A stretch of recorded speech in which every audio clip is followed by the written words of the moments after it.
उद्या ज्येष्ठ अमावस्याला घरामध्ये एका नारळाचा उपाय तुम्ही करायला विसरू नका. घरातील इडापिडा, दारिद्र्य, संकटे, अडचणी दूर होतील त्यासाठी आपल्याला हा उपाय करायचा आहे. एक नारळ घ्यायचा आहे.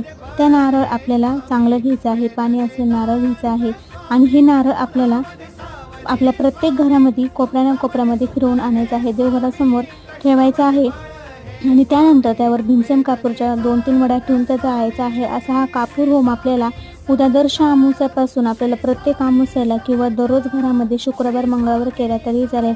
हा एक उपाय देखील करू शकता. एक सुक्का नारळ घ्यायचा आहे. तो नारळ आपल्या देवघरासमोर बसून हातामध्ये घेऊन आपल्याला आपल्या अडचणी, संकटे सांगून तो नारळ आपल्याला वाहत्या पाण्यामध्ये सोडायचा आहे. सोडत असताना सगळ्यातील सगळं दुःख, दारिद्र्य दूर होऊ द्या असं म्हणायचं आहे. त्यानंतर एक नारळ घेऊन लाल कपड्यामध्ये त्याला बांधून आपल्याला 11 वेळा गायत्री मंत्र म्हणायचा आहे. गायत्री मंत्र म्हटलं नारळ लाल कपड्यामध्ये नेऊन आपल्याला वडाच्या झाडाला बांधायचा आहे. असा हा देखील तुम्ही उपाय करा. सर्व घरातील दुःख, अडचणी